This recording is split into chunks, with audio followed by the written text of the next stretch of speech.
Hi hello ನಮಸ್ಕಾರ ಸ್ನೇಹಿತರೆ, ರನ್ನ ಟಿವಿಗೆ ನಿಮ್ಮೆಲ್ಲರಿಗೆ ಸ್ವಾಗತ. ಉದಯವಾಹಿನಿಯಲ್ಲಿ ಪ್ರಸಾರವಾಗುತ್ತಿದ್ದ ಜನಪ್ರಿಯ ಧಾರಾವಾಹಿಯಾಗಿದ್ದ ಚಿಕ್ಕ ಯಜಮಾನಿ ಧಾರಾವಾಹಿಯು ಇದೀಗ ತನ್ನ ಕತೆಗೆ ವಿದಾಯವನ್ನು ಹೇಳಿದೆ. ಇದರ ಬಗ್ಗೆ ಇನ್ನೂ ನೋಡೋದಲ್ಲಿ ತೆಗೆದುಕೊಂಡವರು ನಮ್ಮ ಮೊದಲವರೆಗೆ ನಮ್ಮ ವಿಡಿಯೋ ನೋಡ್ತಿದ್ದಾರೆ ಉಚಿತವಾಗಿ ಸಬ್ಸ್ಕ್ರೈಬ್ ಮಾಡಿಕೊಳ್ಳಿ, ಪಕ್ಕದಲ್ಲಿರೋ ಬೆಲ್ ಐಕಾನ್ ಮೇಲೆ ಪ್ರೆಸ್ ಮಾಡಿ. ನೀವು ಸಹಿತ ಚಿಕ್ಕ ಯಜಮಾನಿ ಧಾರಾವಾಹಿಯನ್ನು ಇಷ್ಟಪಡೋದಾದರೆ ಈ ವಿಡಿಯೋಗೆ ತಪ್ಪದೇ ಒಂದು ಲೈಕ್ ಮಾಡಿ.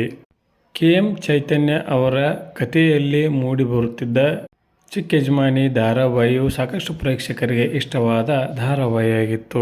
ಸೆಪ್ಟೆಂಬರ್ 16, 2024ರಲ್ಲಿ ಆರಂಭಗೊಂಡಿದ್ದ ಈ ಧಾರಾವಾಹಿಯು ಇದೀಗ ತನ್ನ ಕಥೆಗೆ ಅಂತಿಮ ವಿದಾಯವನ್ನು ಹೇಳಲಿದೆ. ಕನ್ನಡದ ಜನಪ್ರಿಯ ಕಿರುತೆರೆ ನಟಿಯಾಗಿರುವಂಥ ಅಕ್ಷತಾ ದೇಶಪಾಂಡೆ ಅವರು ಈ ಧಾರಾವಾಹಿಯಲ್ಲಿ ಕಾವೇರಿ ಪಾತ್ರವನ್ನು ನಿರ್ವಹಿಸಿಕೊಂಡು ಹೋಗುತ್ತಿದ್ದರು. ಒಳ್ಳೆಯ ಜನಮೆಚ್ಚುಗೆಯನ್ನು ಸಹಿತ ಈ ಧಾರಾವಾಹಿಯು ಪಡೆದುಕೊಂಡಿತ್ತು. ಮಹಿಳಾ ಪ್ರಧಾನ ಕಥೆಯನ್ನು ಹೊಂದಿದ್ದ ಈ ಧಾರಾವಾಹಿಯನ್ನು ಕನ್ನಡದ ಪ್ರೇಕ್ಷಕರು ಮೆಚ್ಚಿಕೊಂಡಿದ್ದರು. ಇದೀಗ ಹೊಸ ಧಾರಾವಾಹಿಗಳಿಗೆ ಅವಕಾಶವನ್ನು ಮಾಡಿಕೊಡುವ ಸಲುವಾಗಿ ಚಿಕ್ಕ ಯಜಮಾನಿ ಧಾರಾವಾಹಿಯು ತನ್ನ ಕಥೆಗೆ ವಿದಾಯವನ್ನು ಹೇಳಲಿದೆ.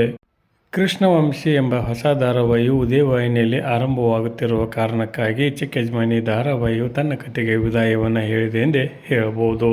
ಇನ್ನು ಈ ಧಾರಾವಾಹಿಯಲ್ಲಿ ಒಬ್ಬರು ನಾಯಕಿ, ಇಬ್ಬರು ನಾಯಕರು ಇದ್ದರೆಂದೇ ಹೇಳಬಹುದು. ಹೀಗಾಗಿ ಒಳ್ಳೆಯ ಕಥೆಯನ್ನು ಹೊಂದಿದ್ದ ಈ ಧಾರಾವಾಹಿಗೆ ಒಳ್ಳೆಯ TRPಯು ಸಹಿತ ಬರುತ್ತಿತ್ತೆಂದೇ ಹೇಳಬಹುದು. ಕೊನೆಯದಾಗಿ ಈ ಧಾರಾವಾಹಿ ಬಗ್ಗೆ ನಿಮ್ಮ ಅನಿಸಿಕೆ ಅಭಿಪ್ರಾಯವನ್ನು ತಪ್ಪದೇ ಕಮೆಂಟ್ ಬಾಕ್ಸಲ್ಲಿ ತಿಳಿಸಿ. ಧನ್ಯವಾದಗಳು, ನಮಸ್ಕಾರ.